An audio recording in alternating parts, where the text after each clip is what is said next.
What is up, family? It's your girl Antoinette, and I am back with another YouTube video. Guys, today we're going to talk about narcissistic abuse recovery and how to heal. I'm going to take you guys on a whole healing journey. There are going to be a lot of videos on this topic. I'm going to be dropping it every Monday. So now let's get right on into it, okay? First thing you got to do is figure out why you're even a victim to these narcissists to begin with.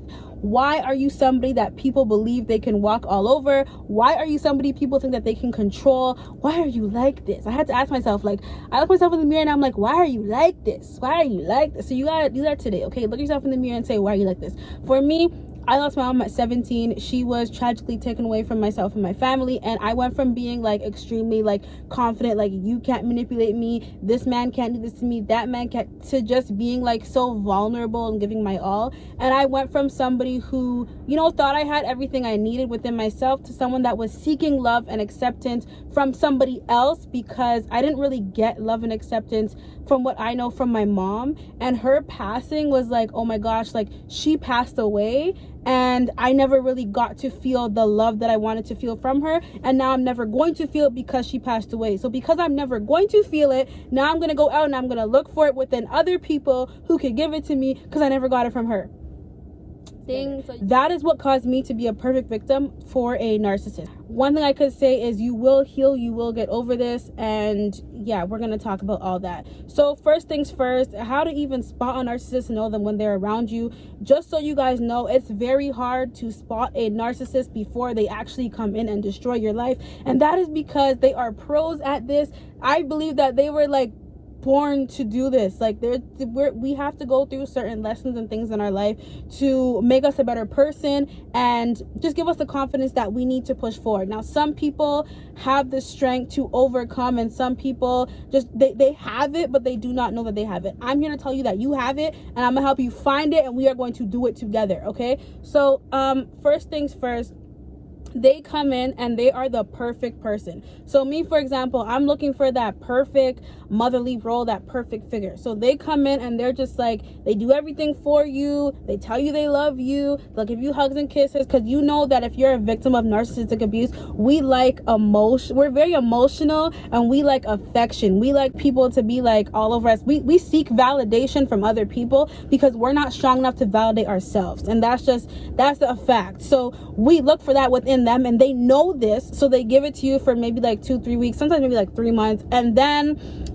they change and they start to show their true colors when they realize that you are now hooked onto them. When they realize that they could say certain things and do certain things to you and you stay, that's when they say, okay, I can get away with more. So then they come in and they just change completely on you, and at this point you don't leave because you have so much hope that you're gonna go back to that honeymoon stage. So because of that, you sit in the pain and you endure the pain that they put onto you because you think that one day things are gonna go back. I'm gonna tell you this right now, things will never go back. It will never go back to how it was. It will never go back to what it was in the beginning. This is where you need to gather the strength, pick yourself up, and love yourself within. Okay, so now honeymoon phase is done. Now they start to show their true colors. You see who they really are as a person. You guys get into a few arguments and they discard you. Boom, they completely drop you. And at this point, a lot of people who have not really gone through narcissistic abuse, they'll say, okay, well, the person discarded you, why don't you go? Why did you stay? Why did you go back? The reason why you go back is because you're still that honeymoon phase is still in your head, and you're still hoping and praying for love from that person, even though they do not deserve it and they know they don't deserve it. Them discarding you hurts them a lot, but they do not show it. And just know that when a narcissist does discard you, they do not want to get rid of you forever. There are very few people that will put up with this narcissist, and you are one of them. You're their prized possession. So they're gonna act like they don't need you, but they definitely really do need you. And I want you to know and understand that they need you. Okay, you don't need them, they need you, but they have to act like they don't need you so that you stay.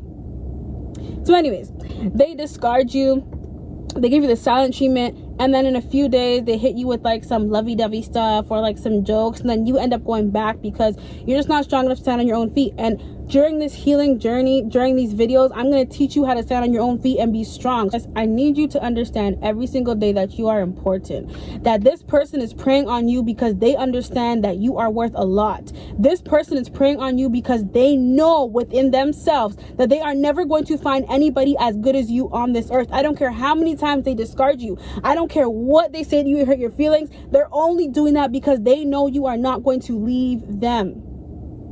Surprise, surprise, you're about to leave, okay? Or you already left, don't go back.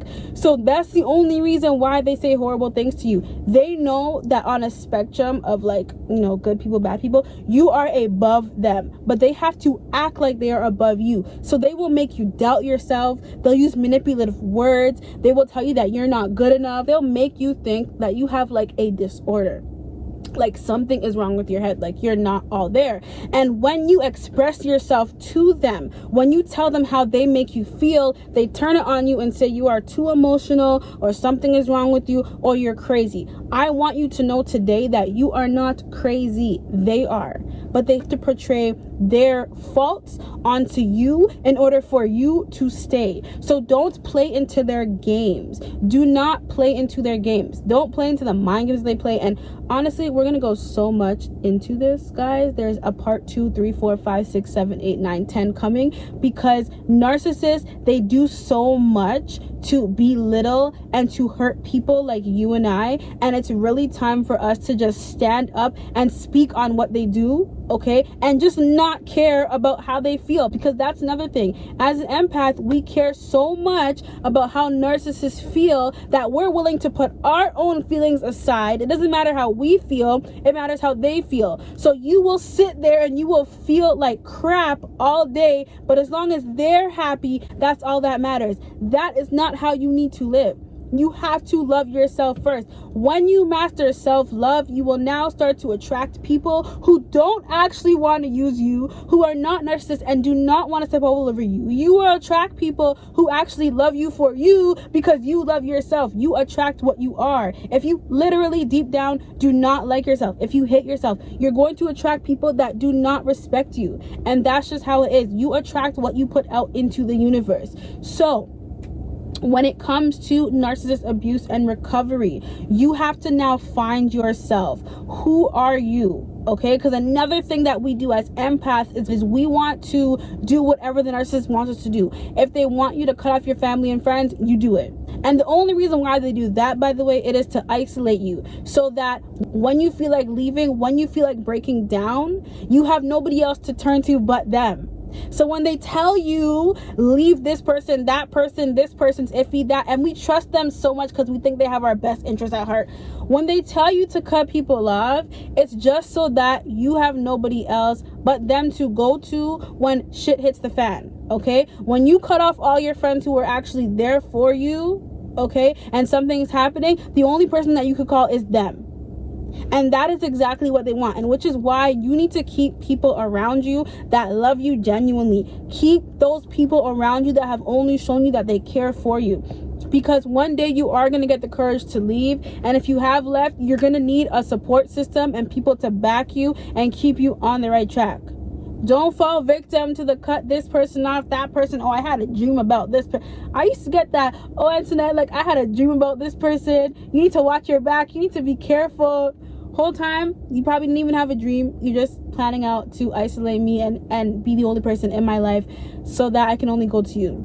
These are people who do not appreciate you at all and do not deserve a place in your life. I don't care what happened in the honeymoon phase at the very beginning. It doesn't matter. It's never going to happen again. You, like, it's so sad to say, but like, it's not going to happen again.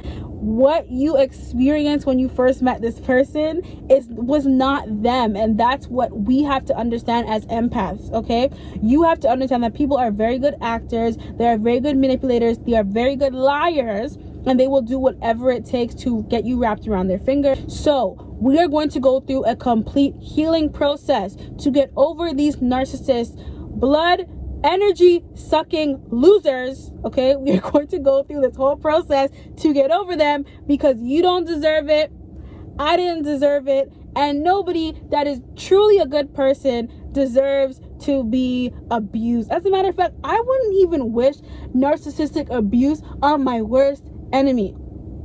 And it really goes that deep. Like, physical abuse is one thing, but when you're emotionally and mentally abused and you don't even understand like who you are as a person, like, that's crazy. So we're gonna go through a complete healing journey. I'm gonna show you how to spot narcissists in the future. I'm gonna teach you how to get over them. I'm gonna teach you how to love yourself and have self-confidence and understand who you are. And I'm gonna teach you that when they call you over and over again, you do not have to run back. You don't have to be a victim to their abuse any longer. If I got over it, trust me, you can get over it too. With that being said, family, stay tuned for the rest of this series, and I'm going to go in on narcissists and the abuse that they cause and how you're going to cover and thrive and survive. Peace out, y'all. I love you, and you know what I always say, meet me at the top because the bottom is too crowded.